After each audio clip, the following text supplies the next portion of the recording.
আসসালামু আলাইকুম রহমতুল্লাহ।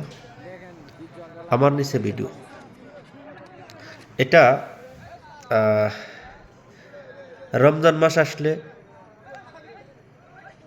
বেশিরভাগ মুসলমানরা আমরা যারা আছি তারা সাহায্য করে থাকি এবং সাহায্য দেই অথবা ইফতার দেই, যেটাই করি।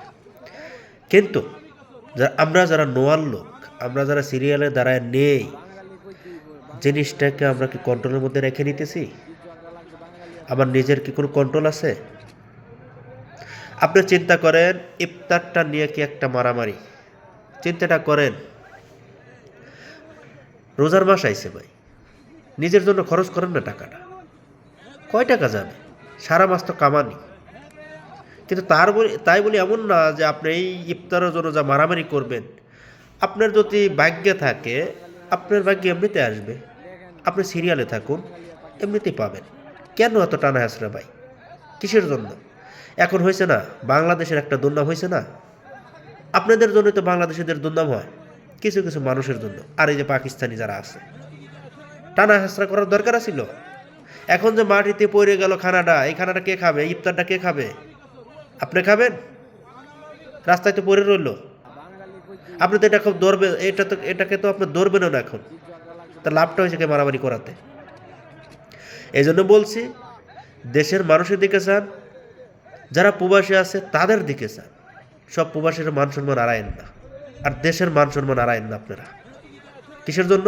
এটা থেকে দেশের ভালো কিছু আসে না। আর দেশের মানুষকে এরা কিন্তু ভালোভাবে দেখে না যে 1% ইফতারের জন্য তারা কি টানা হেঁচড়া আর কি মারামারি রাস্তাঘাটে।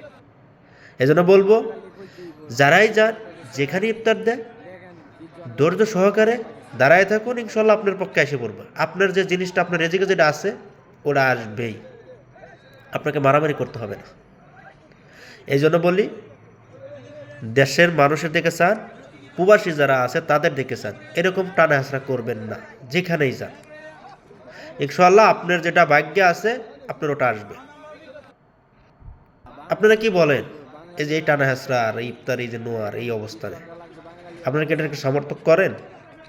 না এই দিক ভালো দিকটা দেখা যায়, এই দিক দিয়ে একবার চিন্তা করুন তো। এই ভিডিওটা যদি আপনার পরিবারের মানুষ দেখে, ওই সময় আপনি কী করবেন? পরিবারের মানুষ কী বলবো? কারণ ইফতারের জন্য দেখেন আমার ভাই অথবা আমার বাবা, আমার জামাই আছে না, যে এইরকম টানা হেঁচড়া করে রাস্তাঘাটে।